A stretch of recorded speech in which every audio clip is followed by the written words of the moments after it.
Good afternoon and welcome to today's webinar on first responder K9s. My name is Crystal Pruitt. I am the Family Support Coordinator with Second Alarm Project and UCF Restores. Thank you for joining us today. We'd like to start by extending a big thank you to our guest speaker for sharing her time and expertise. We're excited to offer this important session focused on the role of K9s in deployments along with a review of deployment requirements. Who we are is we are a grant-funded organization offering free services to first responders and their agencies. Our team includes first responders, family members of first responders, clinicians, and researchers. Our mission is to support and strengthen the mental health and well-being of first responders and their families. We work with partner organizations across the state to bring effective evidence-based programs to first responders. A key focus of our work is helping departments build and strengthen their mental health programs. We provide training on mental health awareness, post-traumatic growth through our Struggle Well program, leadership resiliency, and peer support. Many of these are done in partnership with organizations such as the IFF and UCF Restores. We host online sessions like this one, focused on supporting the mental health of first responders and their loved ones. And we offer a mobile app with self-assessments, access to trained peer support, licensed clinicians familiar with first responder culture, and a variety of mental wellness tools. One of our most comprehensive resources is the BHAP Toolkit, available on our website and a mobile app. This toolkit was created by our team and trusted partners to help departments develop and improve behavioral health programs. So how you can access our resources, we have our website at secondalarmproject.org. We also have our social media pages, Facebook, Instagram, and YouTube. And if you go to our website, you can sign up for our monthly newsletter to get all the resources and programs that we have coming up available. So today we are recording portions of this webinar, but feel free to ask questions in the chat. We will also have a Q&A time at the end, which time we will stop recording, but we will be taking questions throughout the webinar. So without further ado, I have the pleasure of introducing Sean Campana. Sean Campana has been a firefighter with Miami-Dade Fire Rescue for the past 28 years. She currently holds the rank of captain and has been on special assignment for the past 5 years as a peer support K9 coordinator to build and run the MDFR K9 program. She is also the statewide crisis response K9 coordinator for the Florida Firefighter Safety and Health Collaborative. She joined the peer support team in 2015 and began the K9 component pilot studies in 2016. Her role as the K9 coordinator includes setting standards for training and certifications, writing policies for the 3 parts of the program, which include crisis response K9s and therapy dogs for SISM team response, station dog etiquette and training, and service dog training for MDFR firefighters struggling with mental health issues.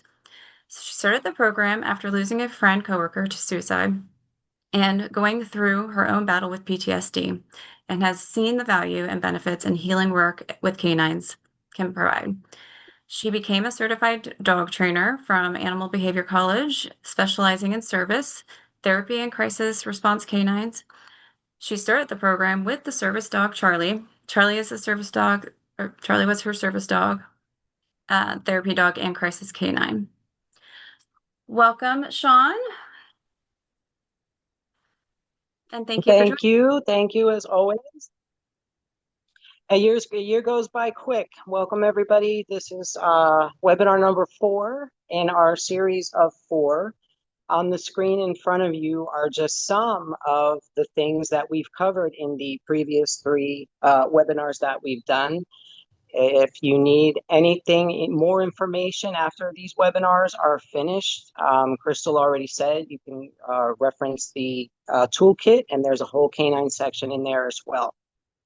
A wise friend once told me, sometimes, Sean, you have to stop and turn around and look and see how far you've come. So we've gone through a lot in our short time together. Today, I wanted to finish up with going over something that's not very familiar, that a lot of people that do this aren't very familiar with.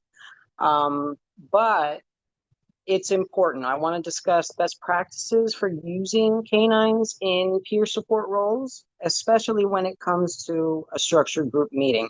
So when we deploy mostly locally, or we respond locally, we're doing peer support, structured peer support. A lot of times with state deployments, we're doing psychological first aid. Okay, so this is going to be related to actual structured peer support. No matter what model of peer support your department or organization uses, it's not going to make a difference. Why? Because we're going off the science. And that's another thing why I like to put the information about all this stuff into these webinars. Not a lot of people are familiar with the science, but if you know the science, then you know how to effectively use your dog.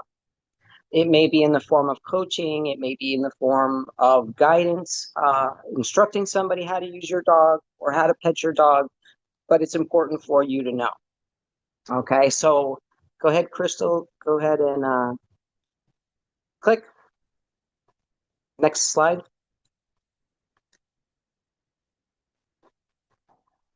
Okay, so these are some of the benefits, right? The physiological calming, they can be a bridge to a peer, act as an icebreaker, obviously regulating stress responses, immediate physiological calming, nonverbal social support. All right, so we're going to talk about one-on-one and the structured group meeting, like I said. To me, one-on-ones are pretty straightforward. It's you and another person and the dog. Right off the bat, and I'm assuming the person is okay with dogs, is you're going to think about the room that you're in. And really what you want to ensure is that the dog and the person can be face to face or be next to each other close and have physical contact. Why? Well, remember what we said about how the physiological calming mechanism works, the oxytocin release. We need the dog to be able to look in the person's eyes, right? We need that. And we need the person to be able to touch the dog. And that's when that beautiful chemical exchange starts to happen. We also want to make sure that our dog is connecting to the person. And we did go over a couple different ways that we can tell that dogs are connecting to people. Remember the mirror neurons? If your dog's energy and expression is matching the person that you're there to speak to, that's good. That's what you're looking for. The energy and expression should match. And that's those mirror neurons and body memory and accent. So you want to ensure the connection. You want to ensure that your dog, like I said, their energy matches. We have had dogs in training just be happier than a clam to play with another person, but that's not the energy that you want if you're going to do peer support with someone, especially if they're hurting. Okay. So if somebody is in a stress reaction, what I'm going to do is right off the bat, I'm going to let the dog work their magic on that person. I'm going to let the dog calm them down. I'm going to let the dog, let them feel safe. And I've had people say, I don't want to talk. That's okay. Don't worry about it. You don't have to talk about anything. I'm just going to give you some information and then it's no problem. And next thing you know, they start talking. We know that dogs are very good on opening people up and letting them feel safe. So I'll go get the person a cup of water. Okay. I'll actually do psych first aid while I'm allowing my dog to work his magic. And then you come in and you start your peer support. So I'm going to give you an example of what this looks like in our department. I'm on ladder 31. My chief calls me to go over to station 32. Something's wrong with a firefighter there. And it was the engine driver, and she had just witnessed an 18-year-old get shot in the chest, and her kids went off to school that morning, and she ended up seeing her kid's face on the person that was shot. Okay, so that's a collision of worlds, right? We're going to normalize and stuff like that. So when I got there, we went outside on the patio. She got on the couch with the dog, started the petting, went, got some water, and then we did our thing. And you can see the reaction because she was in a stress reaction, a lot of crying, shaking. You can see within a couple minutes that just changed. Okay. You might have to coach the person because the person doesn't know how to use the dog. Right. So I've had Charlie, my greyhound, try to gaze in somebody's eyes who was upset and crying, and the person didn't understand how to that what he was trying to do. So then that's when I'll step in. No, no, no, go ahead, stare right back in his eyes. Go ahead and start petting. There you go. Take a nice deep breath, right? So your role may be coaching to get that effect as well. You need to know how this works, so you this way you can instruct people how to get the better benefit of the job. A lot of times people that are having anxiety, okay, they're going to come right up to your dog and they're going to go like this and they're going to pet like this, or it's going to be like this. No, no, no. Slow all the way down to the dog's tail, nice and slow. It's better for you. It's better for the dog. So if you and what are we talking about here? The regulation of their stress response, right? Remember the somatosensory system that we discussed last time? Rhythmic petting. Okay. So these are things that as handlers we need to be aware of. Also, we discussed that dogs can smell in degrees, right?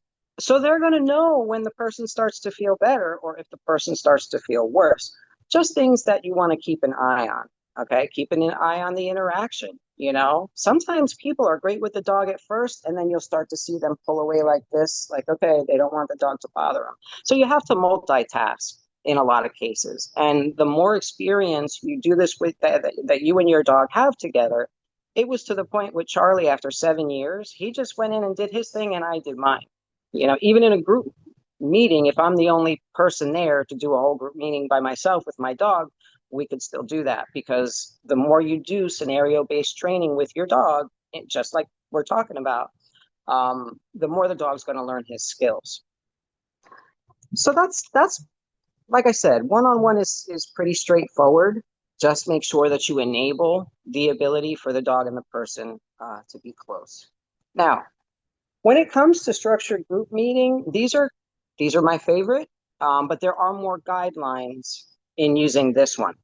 So Miami-Dade Fire Rescue has a CISM team, and we also have an IAF peers on it as well. But normally the one that responds to our firefighters is the CISM team.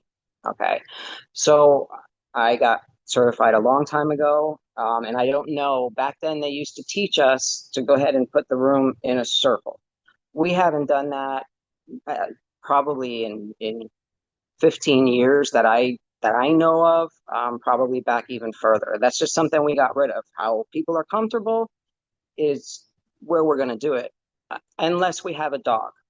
Okay. And this is where a lot of times the handlers are a little, because nobody knows about this stuff. It's just not commonly taught. And that's why we teach it in the animal assisted crisis response course. So I'm going to be with my two crew members, my team lead, and another peer, and I'm the K9 handler. So we're going to go help Broward County out, and we're going to go talk to guys at the station. Okay. The first thing I'm going to do is I'm going to talk to my lead, who may or may never have worked with a dog before. And I'm going to tell my lead, listen, I need you to do me a favor.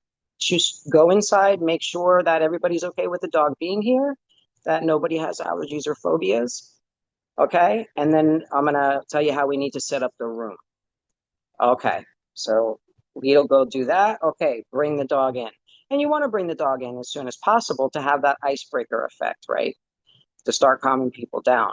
And that's great. Now, while you're there, start setting the room up. And what I mean by that, it doesn't have to be anything crazy. You don't want any obstructions between the dog and the person. So if you have two crews sitting around a big table, that's a problem. Because if I'm at a table across from you, I have no eye contact with the dog. The dog's maybe down here next to me for me to pet, but now I'm losing a lot of the benefits that the science told me will make the dog work better, right? So that's why we have to pay attention to some little things.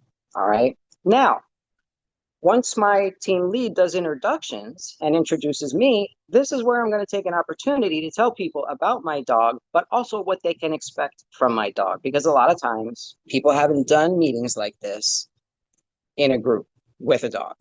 So it'll be their first time. And what I'm going to tell him is he'll be social, he'll want to go get pets.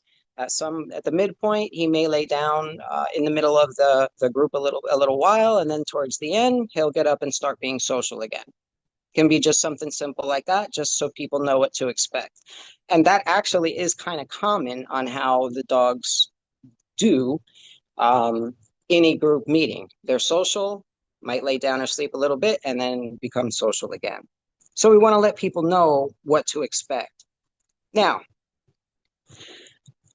for training purposes, okay, we do the circle. We put all the chairs in a circle and we put the dog in the middle. Dog has access, full access to face and body for every single person, and they can do what they need to do. So we train it as a circle with chairs, and you don't have to have 50 chairs, but I'll go ahead and flip the slide, Crystal. Next slide.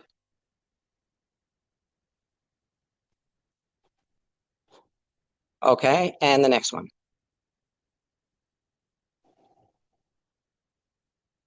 Next slide, the group slide. Okay, so if you can see in the picture here, we are training a dog in this case on how to do group work.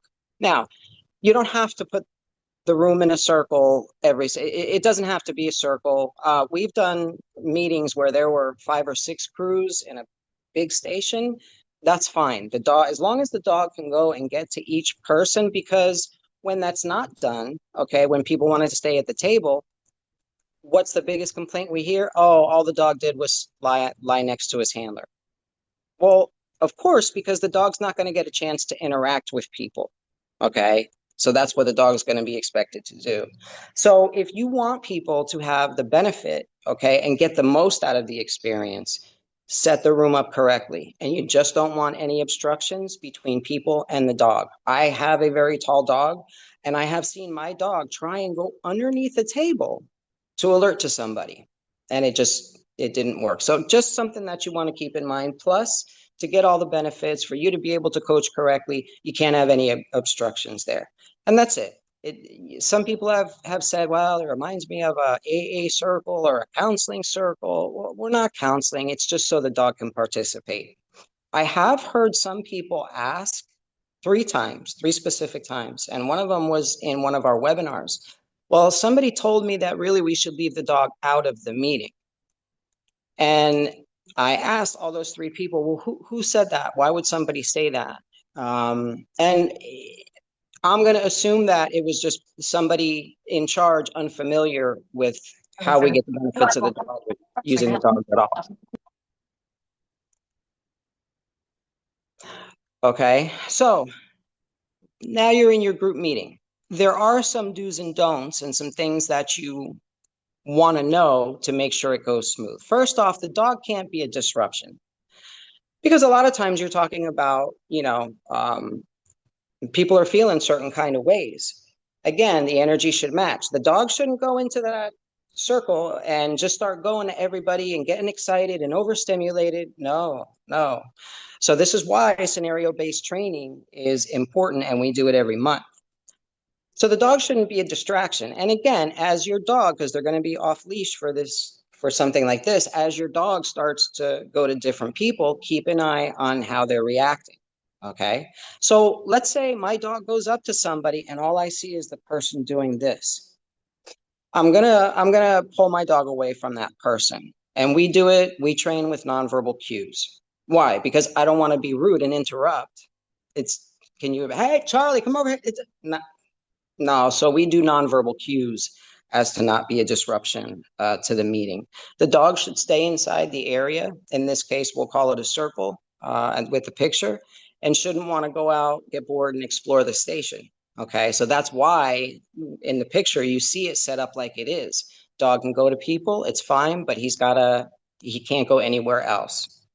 Food, a lot of times, is at meetings. And one day we had a guy eating a slice of pizza, and the dog came up, just stayed in front of him. The guy went like this with the pizza. The dog followed.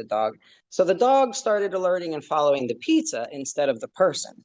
So a lot of times in our training, okay, we'll have something to eat. We'll have, and make sure the dog doesn't get caught up on that, because we want them alerting to people, not being hungry. Um, So as this is going on, okay, you're going to be doing your multitasking. If you have the option not to be a lead and the canine handler at the same time, that's what I would recommend. What about demanding? So let's say your dog goes up to somebody and this person isn't overly petting them. They're okay with your dog being there, but and then you see them start doing this with, getting the dog hair off your pants. That's somebody that you want to recall your dog to you. Okay. You just don't want the dog to be a put off. You want people to get, a good experience out of the dog. Now, in this scenario here, let's say somebody did have allergies. I've never had to remove a dog in 8 years because of allergies. A lot of people's allergies are different. Some have light allergies. They just can't touch the dog. So in that case, what I would do is actually set the room up like similar to this and then put an extra row behind these people here. So this way the dog can't get to the person that's allergic and everybody can still participate. And we've done that numerous times. It's worked out really well. You're going to understand and there's going to be a lot of proud dog and proud mom moments. I have had handlers come up to me. Oh man, I couldn't believe she did it. She focused on this one guy and sure enough, he started talking and this, that, and the other thing. It's really amazing once the dog connects and starts working with someone, you're going to catch it. Okay. And really, that can happen on its own once the dog starts getting enough practice, understanding what their job is, what you want from them, and the reaction that they get. All right. So here's a nice, comfortable situation. What if you're there and you're in this scenario and somebody says, "Come here, Charlie, come here. I want to pet you. Come here." And your dog goes to somebody else. It's a little uncomfortable. But what we have to remember is when you see your dog going in that, let's call it a circle, you'll see they're going to specific people. They're not just going around making the rounds. And if you recall, okay, what's our dog alerting to? Smell, pheromones, stress hormones, stuff like that. Okay. So they're going to go to people. It might not be the guy waving to him, "Hey, come here." And a lot of times they're going to walk right past that person. So what I want to do to make sure that that guy still has the opportunity to spend some time with the dog is afterwards, I'm going to make sure that I set that up, that happens. So he has a good experience because he wanted to see the dog. I actually had handlers getting stressed out because of that, because a lot of people want to pet the dog and your dog goes to someone else. Well, because your dog knows that that someone else needs something from your dog that the other people don't need. So just something to keep in mind. And trusting your dog um, is going to take a little time. But again, if you train every month in a scenario, it doesn't have to be this many people. We had a ton of people, in this training scenario that we did. But if you have 5 people, use 5 chairs, space the chairs out a little more, see how the dog does. Always take the opportunity to do this kind of training, scenario group training, because it's going to be a world of difference. I have had people break down in group meetings. Okay. The dog is already there. I'll go over, do my coaching. Same deal. Same deal. We like to get there earlier, right? To have the effect of the icebreaker, gets camaraderie going between firefighters and firefighters or firefighters and cops. And we're also going to stay a little bit later. What we found is that when you stay later, afterwards, people still come up to you. They'll have their pictures of their dogs, and you may actually get a request for a one-on-one like that.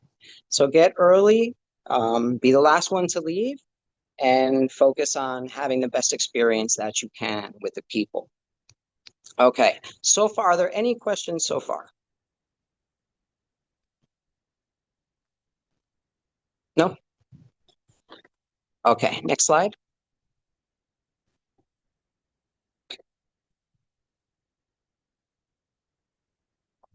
Okay. Now, like I said, when we do state deployments, we're doing psych first aid. We're not doing structured peer support. Okay. So that kind of stuff is structured peer support. I have handlers just follow the team and they'll sit around the table and, well, all the dog did was sit by the handler and stuff like that. In the other scenario that we were talking about, the group meeting, the dog should not also anchor to its handler. It should be social and start going. to people. Okay. Again, another reason why we need to do mock group meetings. So that's our local response for Miami-Dade Fire. On the state response, and again, a lot of people ask, do I have to have a K9 program with my department to become a state asset? And the answer is no. Whether your department has a K9 program or not, you can still become deployable with the state and respond on state deployments. So in front of you is the way that you do that. To be a fully qualified team, you have all of the training and requirements. You have the National Registered Therapy Dog Cert. You have the state's Animal Assisted Crisis Response course. You have your peer support. You have your suicide intervention class, a 2-hour self-care class, and K9 first aid and CPR. So that is a fully qualified and ready to respond team. If you are using an organization that has like certification that needs to be recertified, like the K9 CPR, then that's on you to go ahead and maintain that. To get into the state's animal assisted crisis response class, you have to have your peer support cert, you have to have your national registered certified therapy dog, and a log of experience that you have with your dog. How have you been using your dog? What facilities have you been going in? Is it nursing homes, hospitals, fire stations, call outs? Do you use it for peer support? So I'm just going to want a little history. We do have departments being like backup handlers and backup dogs. That's not going to work for the state. These deployments are very depleting, they're very stressful, and we have to make sure that we have solidly bonded teams when we deploy. So we don't do backup handlers. It has to be your dog when you respond with the state. So all you have to do if you want to start deploying with the state, I'll repeat it again, is peer certification, and I think there's 5 acceptable for the collaborative. Your therapy dog certification, which will need to be recertified. You can take the AACR class. It's a 6 to 8 week class where we do deployment, teaching people how to be self-sufficient with their canine for 3 days. Reading canine body language and communication, very important class. Best practices, okay, we go a lot more in depth and actually do the presentations and the training with the scenario-based training that we're talking about today. But we do a lot. So it's 6 to 8 week class. And then you also need the FEMA courses, 100, 200, and 700. And then when you have that, we put you in the data bank for the state. And depending on where the incident or hurricane or whatever it was happened, we start deploying teams that are qualified within that area first, and then start calling teams further away. There was a question there that I just saw. Crystal, can you? Yes, the question says, can a dog that's with pet partners as a therapy team qualify with their AACR as well? Oh, it had. I'm assuming you mean with pet partners AACR. Is that what you're asking? If you can use their AACR certification? And the answer is no. Okay, that's what I thought you were asking. It has to be the AACR that the state puts on. Because in the civilian organizations, they teach different stuff, and they're not going to set you up just like this to learn how to use the dog for peer support roles. Okay. Any other questions? How do we sign up for that class? Oh, the AACR class. So there's an announcement. There's usually 2 a year, and it'll be on the social medias and the collaborative's website when we put the announcement out that we're going to have a class. And that's when you'll be able to sign up. And you fill out the application, you submit all of your certificates and certifications, and then we go from there. You're welcome. Okay, so self-care class, the importance of that. And it's not just one. What class is being held in July? Crystal, if you want, you can show them the, thank you. Crystal has a a flyer if you're interested in coming to that training, that she can probably put in the chat as well. Okay, so like I said, it has to be your dog, no backup handlers and dogs, and that's it. You have to be an employed responder, because they pay you through your organization. So with the state, if you're a retiree, you have to have a contract with the department if you're retired. Now, we do also deploy with the IAFF, the International Association of Firefighters, and we may fly out of state for those responses. But those are a little bit different. So for those, it's like very similar to a local response that we're doing mostly group meetings in stations. So if you come on board and you're interested in the deployment part of it, you can, depending on which peer certification you have to respond with the IAFF, you have to have the IAFF certification, just so you know. Okay, so you can go to the Q&A part now, Brandy, if you want.